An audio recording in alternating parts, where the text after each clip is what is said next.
We're just waiting for everybody to finish praying, inshallah.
Yeah.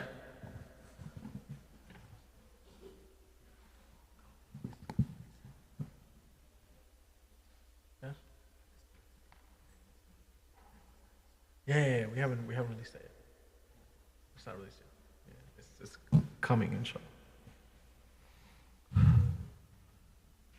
Alright, inshallah. So we'll continue in about 1 minute. We'll let people finish praying.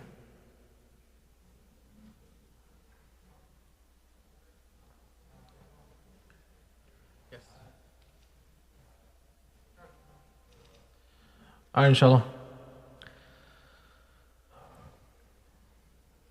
This is the second portion of our session. We're just going to go through the questions here and in the audience on relationships. So the first question is, what if your closest relationship are not on the same note as you and you feel you're on different paths? What should you do? Again, this is a very broad question. What kind of relationship? Meaning, your parents, your siblings, a spouse. It really depends, but I will offer one story from Umar radiallahu anhu, which I found very profound. A man came to Umar radiallahu anhu and he said, I want to divorce my wife.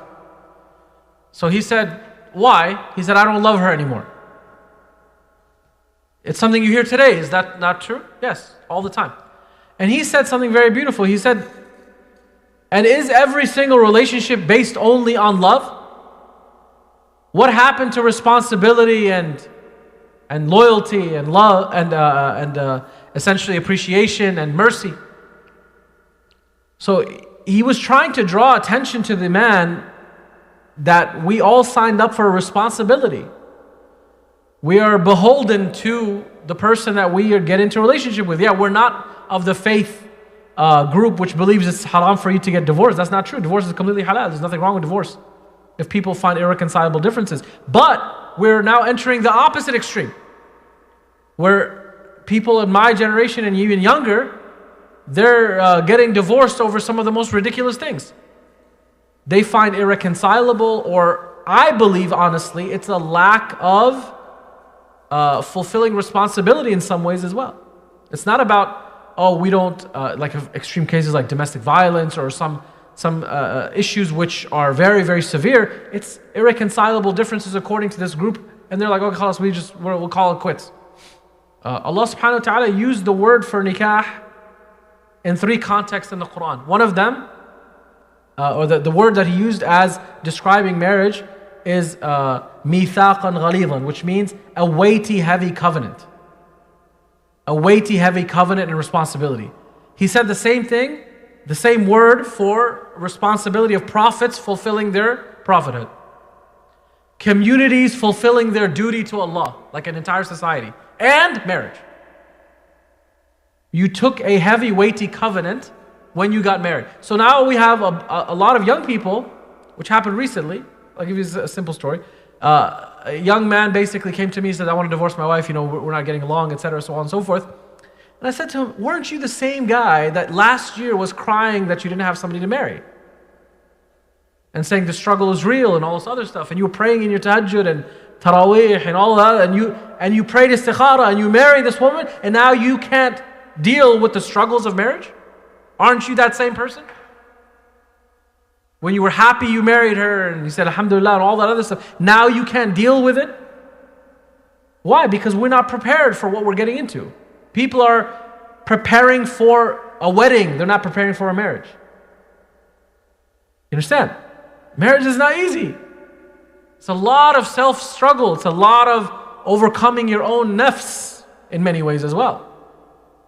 So this question needs to be understood in its proper context. I don't understand the context because there's so much riding on what does it mean that you're on a different note as somebody else. Two opposite personalities, can they coexist in a relationship? Absolutely. We have to like the same basketball team for us to be married, right? But if they are not understanding one another, they're having communication problems, they're having conflict resolution issues, we then have to ask why. Right? Why is it that this couple is not fitting? And it usually is because there's a lack of willingness on one side or the other. If there's a lack of willingness on one side or the other, this needs to be addressed. And usually this is when counseling usually helps. Because one side is not getting to the other side. You understand? So if I come to you and I say I have a problem, what would you say? What's the problem? Let's solve it. If another person is saying I refuse to even acknowledge there's a problem, I refuse to acknowledge to fix what I need, you're telling me what I need to fix, I refuse, this is now a relationship which has reached a complete dead end, which requires counseling and therapy. You understand? This is coming from Dr. Nadia Bezi, who is a PhD professor in psychotherapy and education in the University of Michigan. So it's not coming from just me. This is what she says as her advice of when people genuinely need therapy, is at this point in time when there's no communication the other person is not even essentially addressing what the problem is or refusing to address that there's a problem, right? And oftentimes also when a couple are not getting across to each other effectively what they want. There's no effective communication. The other person is not understanding it in any sense. So if your closest relationships are not on the same note as you, and you feel are on different paths, try to find out how you can fix the path. Realign the GPS. You see what it says, same route, same ETA? Hit that button. And inshallah, try your best to alleviate this issue by effective communication. And oftentimes it's really two people having the willingness to learn. The willingness to learn is very important in relationships. And I can't emphasize that even more. Obviously, the person writing this question has much more details than what I just spoke about. I know that already. But because those details are not here, I can't give specific answers to general questions. Another example of this can be, for example, between parents. Parents are communicating a certain way because of their upbringing to their children. And there's like a disconnect. The child wants something and the parent wants something.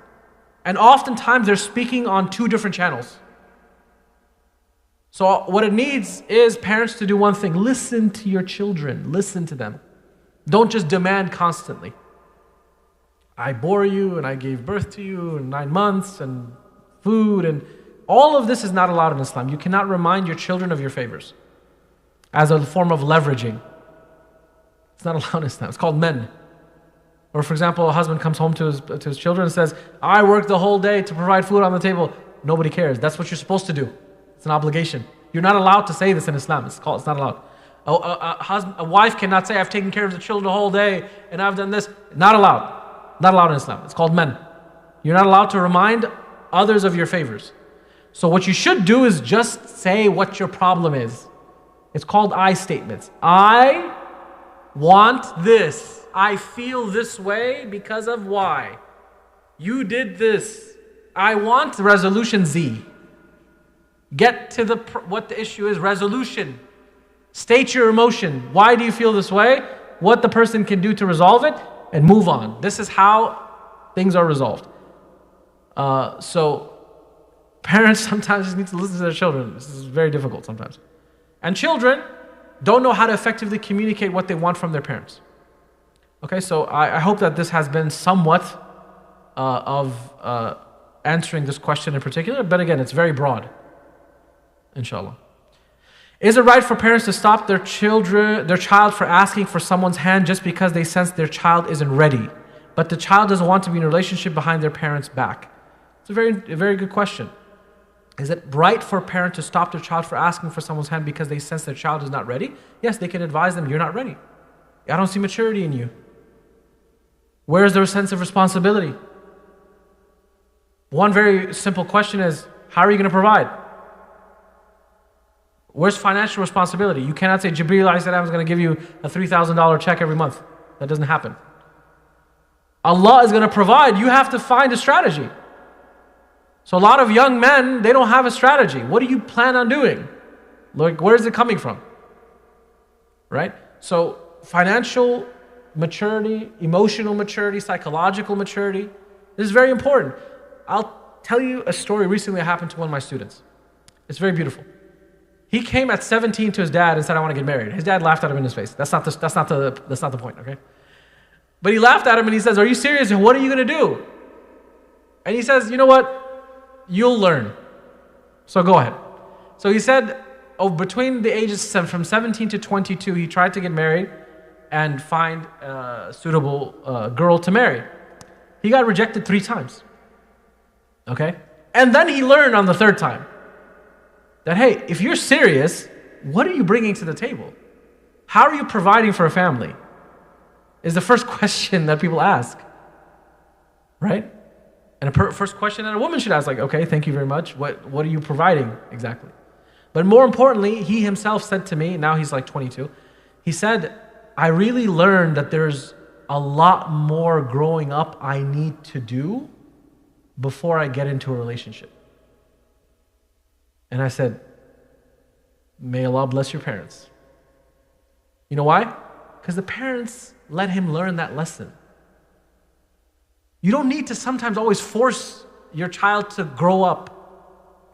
Just be there and let them grow up. Let them go through the motions. You also did. And help them and facilitate and be a listener and give advice and allow them to be an adult when they're of that age. It's so profound. It's such a powerful lesson. He learned this himself. He says, you know what? I need to work on myself now more and to develop and etc. And now he's getting his master's and things like that. And Allah will write for him whenever it wills. But this is a very beautiful lesson of a good parenting model. Right? So parents should parent, yeah. If you see your child is not ready, in a gentle, not what his dad did in the first time, laugh at his face. Don't do that. That's not nice, right? But in essence, being a parent and explaining to a child why they're not ready and why this is something they need to work on in a good conversation that they can grow, and asking them questions. Hey, what makes you think you're ready? What would you put into those kind of questions where you're actually making them. When you ask a question and the answer is actually the answer to the question? It's a leading question, right? That's what you ask. That's awesome. What makes you think you're ready to get married? Right? You could ask that. The child doesn't want to be in a relationship behind their parents' back, so they shouldn't, period. What do you mean? There's no solution to, I want to be with this girl, but then I don't want to be in a haram relationship. Great, don't be in a haram relationship. There's no solution to these kind of things. It's just halal and haram, right? So a lot of people, they're like, well, I don't want to be in a haram relationship, so hence I don't want to continue this, so don't continue it. There's no middle path that people are trying to find in answers, right? If they are pursuing somebody and they find that they're compatible or etc., then they must seek it in the right way. And seeking it in the right way can be of many ways. For example, one of my friends, he got married at 18. And his family had the financial capability to take care of them. They had the financial capability to take care of them. So they both went to college, and they both lived, I believe, separately until they graduated or they were in their 3rd year. Then they lived together, and now alhamdulillah have 3-4 kids. But the family facilitated. This was something possible. You all understand this? So if somebody is seeking the halal, they should seek the halal in the right way. And if they cannot, then there's no one on this planet that will give you an answer of creating something that is not right into something that is. What if you're, we already answered this, actually, 1 second. Just 1 second. We already answered this as well. Humans interact based on their anxieties and fears. Could it be that the reason women may want feedback is because they have strong fear that their opinions are not as valuable and not related to DNA? Again, like we said, we are not caricaturizing all women. This is the general trend even in books written by psychologists. So it doesn't have to mean it's DNA related. Women are different in their personalities and opinions, just like men are. So is it based on emotions like anxiety and fear, or predominance in society of not valuing women's opinions, or misogyny that exists in the Eastern cultures at some extreme levels? Yes, 100%. That is very true. That can exist. And maybe a strong fear that their opinions are not as valuable.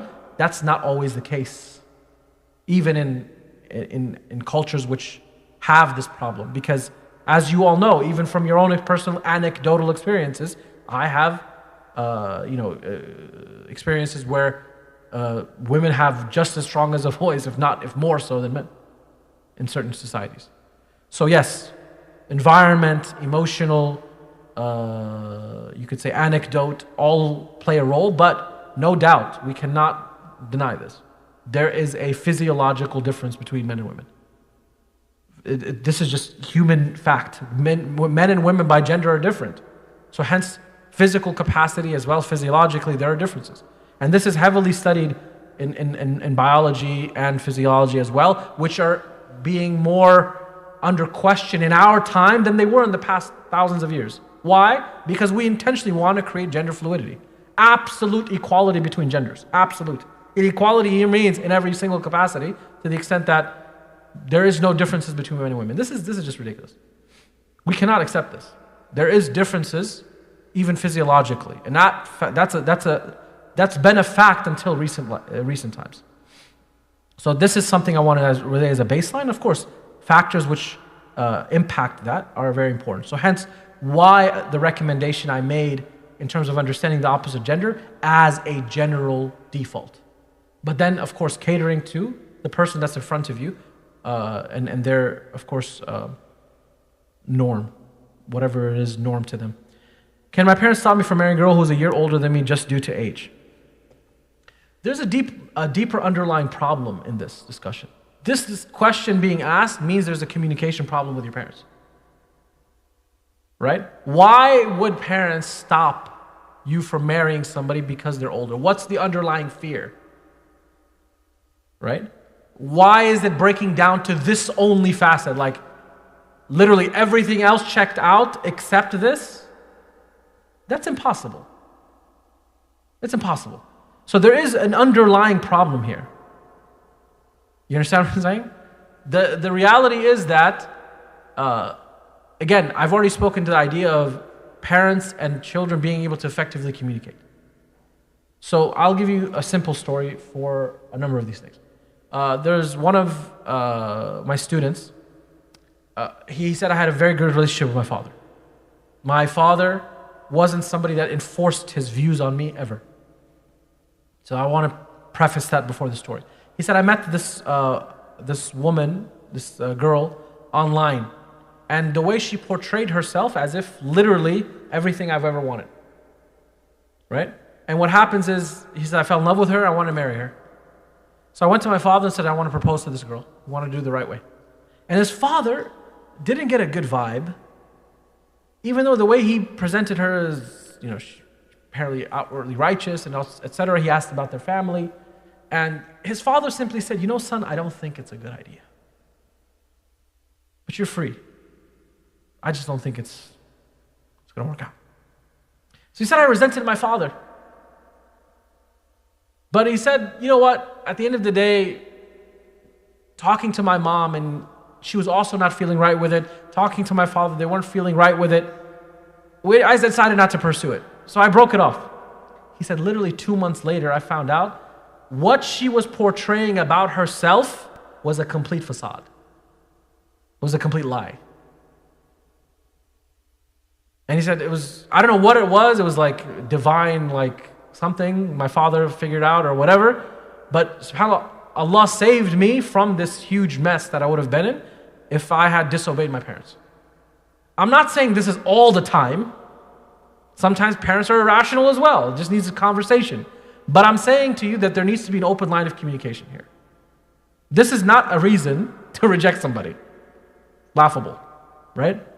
They're a year older than you, therefore you should marry her. There's a deeper conversation that needs to be had. Okay? So I hope that answered you. Gray's book portrays women as wanting to solve problems, whereas men are deep thinkers. One portion of it does, in the sense that it speaks on women wanting to come to resolution and men wanting to think more about the problem at hand, but that's not necessarily to caricaturize all men and women. Could it be interpreted as men do not want women to solve their problems due to ego? Some, yes. In reality, what I would say is, in the Muslim community, the problem men face predominantly is they don't want anyone to hold them accountable. They don't want anyone to hold them accountable. It is an ego problem, 100%. So lack of accountability is one of the problems. And what does Allah say? The greatest form of accountability is that Allah holds you accountable before men, others. But because there's a lack of accountability over us, I don't need anyone to tell me what to do. I don't want to go to anybody. And it's all this cascading level of problems I discussed in the very first thing I said to you all. No one will ever have successful relationships if they cannot accept their wrong, accept their deficiencies, accept their faults, accept criticism. No one will be successful. You will not be a successful Muslim, according to the statement of the Prophet. So, has nothing to do with Gray's portrayal of men and women as being problem solving or not, because he speaks about the idea, notion if a husband and wife or people in a relationship that get into a conflict, and a woman wants to resolve the problem, so she's chasing the guy, and the guy just wants space. So he calls it as the rubber band theory, which means what? Give the guy space if he asks for space. Don't keep chasing to solve the problem. Give people space if they want it. Hey, I don't want to talk about this now. So you ask, okay, when do you want to talk about it? Tomorrow, no problem. Leave them alone. Right? People need to decompress. The emotions are probably high. And then what happens? He says, look, if you give space, it's like a rubber band. What happens when you pull on a rubber band? It comes back stronger. So that's the idea that he was portraying in that book, of just giving men space who asked for it. And of course, it can also be due to ego, because some just don't want to be held accountable.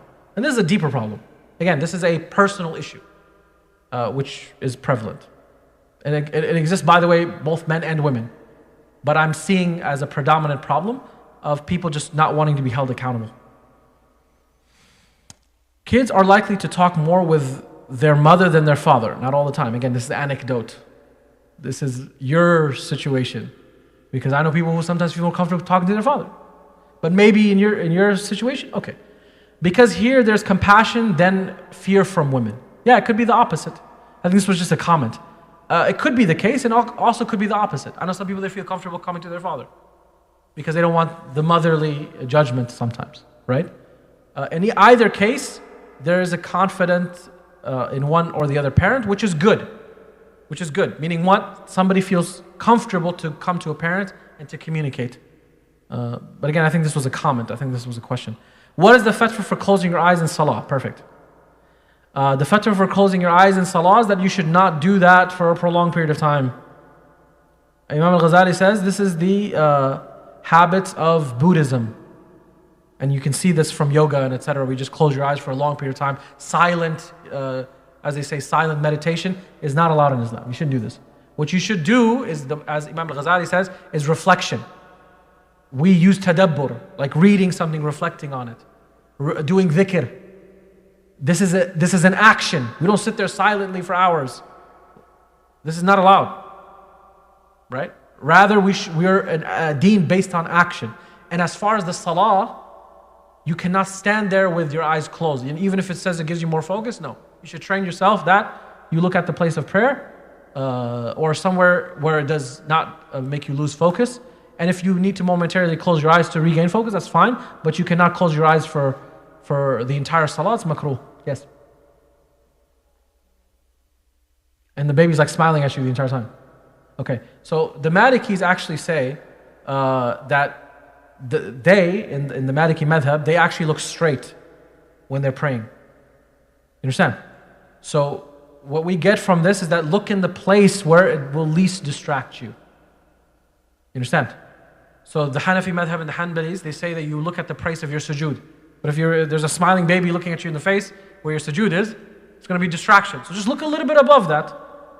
Look a little bit above that. Look at a place where it's blank. I'll give you an example. Sometimes I go to masajid where there's like all kinds of jungle or whatever in the design. I can't focus. So what I do is I look at the person's like thobe in front of me. It's white. This is the Maliki madhab. If you go from North Africa, everybody's looking straight. You're like, what are you guys looking at, right? This is their madhab. The madhab in their school says you look straight to not be distracted. Now some people, they look straight, then they look at you in the eyes too. That's a problem, right? Don't do that. But even when the people go to like Umrah, what do they look at? They look at the Kaaba. So this is all based on the school of thought saying what is least distracting. Your sajda spot for the most part. But if there's a baby in front of you, looking maybe in a place that's anywhere where it's not distracting, is okay. Wallahu alam. Yes?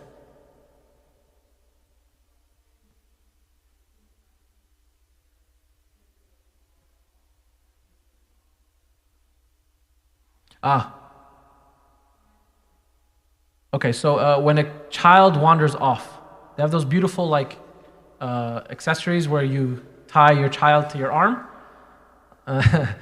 Those work. I've seen many people use in Umrah, or let's say that doesn't happen. If you believe your child is going or can be in a position of danger, you can go get the child. Break the salah and go to your child. But if you don't think that they're in a danger and they're just crying or whatever, khair. I'm sorry? Yeah, if you believe your child is going to be in a position of danger, you break your salah and you go to your child. If they're not, then Allah Kareem. They disrupt the prayer, it's fine. You think that the Prophet's masjid was silent? The Prophet's own children used to get on top of him in the salah and play and make noise, and this is all fine. There's nothing wrong. The most beautiful thing I've ever seen is in the Turkish masajid where the imam's running after the kids after the salah.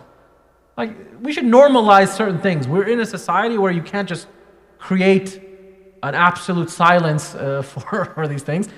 Masajid should cater and have like maybe a kid's room and etc. for that. But if it happens in the salah, it happens in the salah. What's not okay is the child is in front of you and he's crying and the person's like, oh, I can't reach out because it's movement in the prayer. No, pick up your kid. Or like a phone's going off and they're like, oh, you shouldn't be moving too much in the salah. No, turn your phone off. Put your hand on the silent button. You can't just let it keep ringing and ringing and ringing like it happens. This is not okay. So, but if the child just runs off and you don't think that they're in danger, but they might be just crying or laughing or whatever, then you just have patience with it. No worries, inshallah. Could you put more context into marrying a person of the book?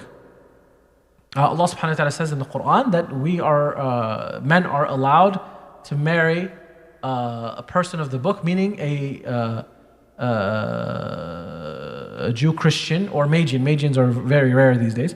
So they're allowed to marry from them if they are chaste.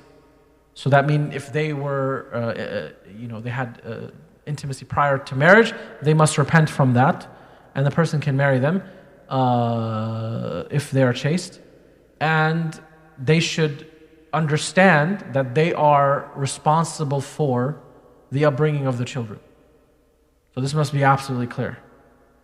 And if they do not take that responsibility, then it's not okay for them to marry. Umar radiallahu anhu went to Hudayfa radiallahu anhu, who was marrying a woman from the people of the book. And he chastised him. He said, why are you doing that? He said, are you going against the Quran? He's like, I'm not going against the Quran, but you're a person in position of leadership. People are going to look up to you.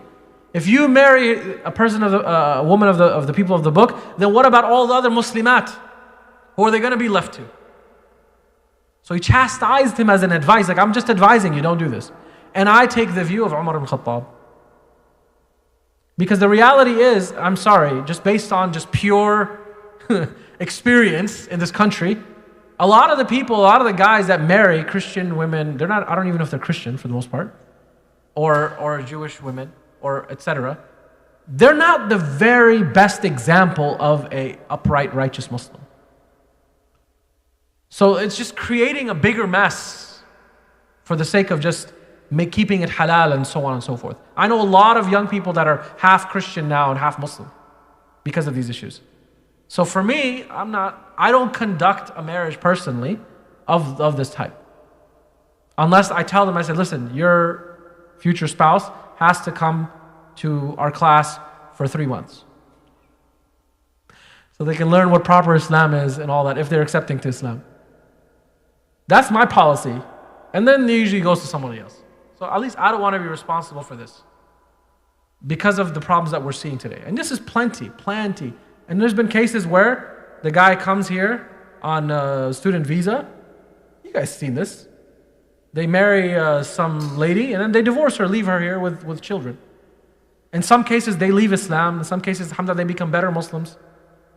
So, I mean, we have to be very wary of this and be responsible as a community in dealing with these kind of things.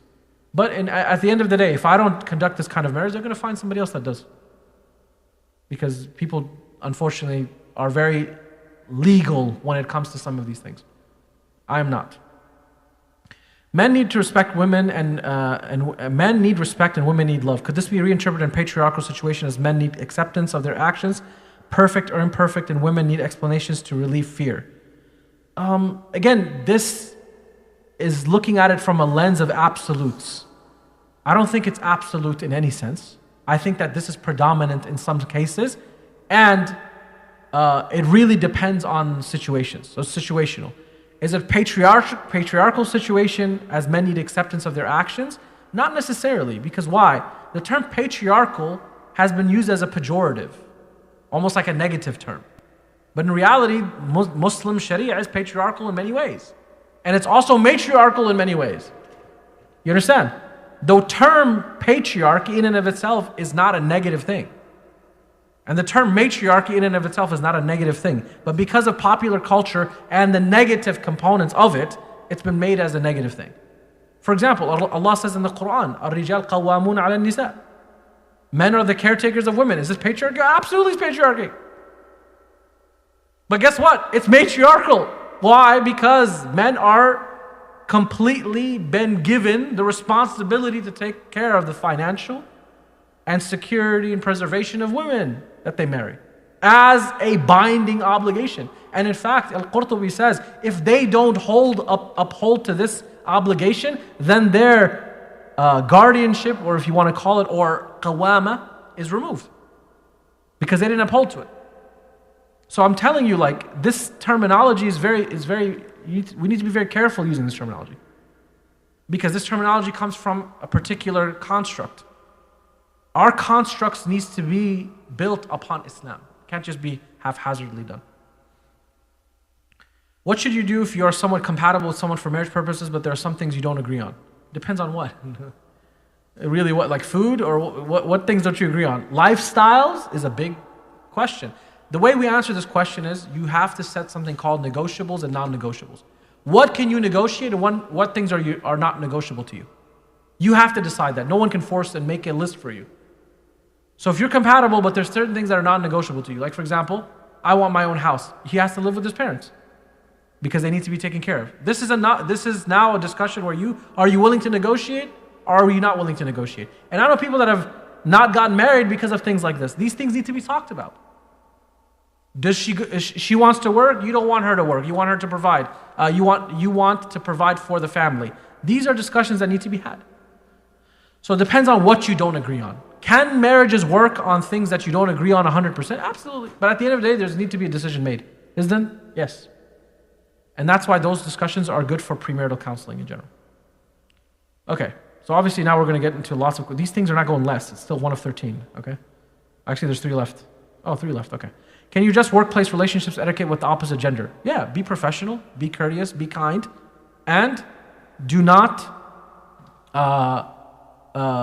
be overtly flirtatious, as you see society being. I've noticed that Muslims in the workplace, it says, are socially awkward when it comes to interacting with Muslim colleagues of the opposite gender. No, there's a way to be respectful, honorable,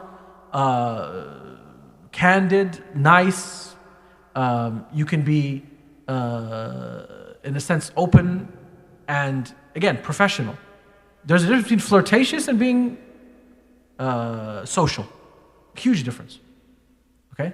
So those boundaries need to be kept. But at the same time, creating social awkwardness where we're not looking at the opposite gender at all, in every sense, this is not what Islam tells us to do. Islam does not tell us to lower our gaze completely from the opposite gender. This is not what's meant. Lowering the gaze comes to what attracts you, as mentioned by a number of ulama. So when a person sees something that attracts them, they lower their gaze from that. So it's like going to any kind of interview, for example. You look at the person, you interview them, you move on with your life. For those who are in medical situations, you do this all the time. Any kind of professional setting has this professional nature. Right? But what's meant in those ayat of lowering your gaze has entirely to do with that which attracts you. Meaning what? Don't look with lust and lower your gaze from that. That's what's meant in the ayat. A number of mufassirin speak about this. But what happens is, we as a community have gone into extremes in our understandings because of not understanding the prophetic society. Masjid al-Nabawi was like this masjid. There was no barriers between men and women till 1995. Women sat in the back and men sat in the front, and that's how they conducted the classes, everything. You understand? So what happens when we put walls under the what? Fear of fitna cause. This is a principle in law which is very weak. It's a very weak principle. Under the fear of harm, we create things that didn't exist in the time of the Prophet. It creates a bigger problem. Ostracization of women from the community. Educational opportunities being limited. Them feeling not welcomed in the society. And then also socially awkwardness when it comes to gender interaction. Hypersexualization of the sexes also happens because of this. So even in the time of the Prophet ﷺ, there were Sahaba that liked women. Well, there was one Sahabi, he liked a woman, so he would look at her between his legs in the salah. It's in the Sunnah. I'm not making this up. What did the Prophet ﷺ do? He put a barrier, put a wall the size of China? No, he didn't do any of that. He simply gave an announcement. The women have their door to exit from. Basically saying like, hey, let's maintain our dignity and honor for women. And they were given a door to exit from. So Nabi Sallallahu Alaihi Wasallam didn't overreact and all these things that exist in where? In societies that were very far separated from Medina. If you look at the world, many of these constructs that came were from societies very, very far from Hijaz. This never existed in the Khulafa al-Rashideen, the Ottoman Empire, until 1995 when the Saudis put it there. This difference, this barrier between men and women did not exist. I have pictures. Come if you don't believe me. I have pictures. I've asked women who lived in Medina, how did you all pray? They said, we start from the back, men start from the front, like the Prophet ﷺ said. Then we leave a space between us, exactly like this masjid MCC in Jumu'ah. Don't you see it? It's exactly like that. That's how the Prophet ﷺ's masjid was. I said, what about the Rawla? You know, when it's like really packed, this particular place in Medina, it's called the Rawla. They said, we wanted to pray, men prayed where they wanted to pray. So all of this extra, excuses that are made, they were more holier than us, they were the Sahaba, you're just creating an impractical deen at this point. Because the Prophet ﷺ and those Sahaba are our examples and models. How do we then create a whole society that juxtaposes what they did? We create bigger problems. And that's what you see in our time today. Yes?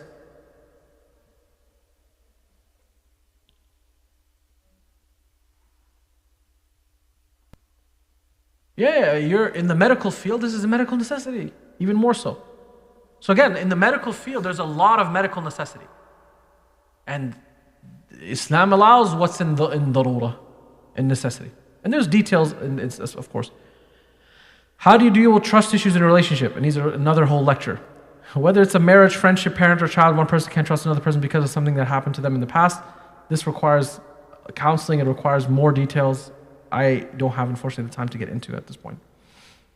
How to deal with parents who use shaming and yelling tactics to get what they want with their adult child. This is also very sensitive. There's a book by Adler. It's called The Culture of Shame. It's a very good book on how shame and guilt tripping is used as a leverage mechanism of parenting, which leads very, very bad effects in our community. So this requires communication. Like, hey, listen, this is not going to work, and there's better ways to communicate your wants and what you would like. And unfortunately, some of these things are not, the answer is not as simple. Sometimes some parents don't want to listen. So people just have to become, unfortunately, they have to, the word that's used is cope. They have to cope with this reality, okay? And coping mechanisms can be very dangerous. Some people's coping mechanisms can be harmful behavior. It's Morrison, it's not Adler. Morrison, called The Culture of Shame. And that's why I said in the very beginning, part of the reason why I'm telling people to deconstruct their childhood upbringing by their parents is because of things like this. Children who are shamed and yelled and guilt-tripped have a very high sense of wanting to prove themselves when they get older. And their opinions they feel more defensive of if they're not accepted. It has a huge impact in their adulthood. So they have to deconstruct those negative impacts in their life for them to become impactful adults. So with that, we have answered all the questions. May Allah subhanahu wa ta'ala bless you all. And inshallah, we'll continue this discussion on July 8th with another lecture. It's on Saturday after Maghrib. So if you have more questions, please bring them next time, inshallah. Wa sallallahu alaihi wa sallam. Jazakallahu khairan for your patience.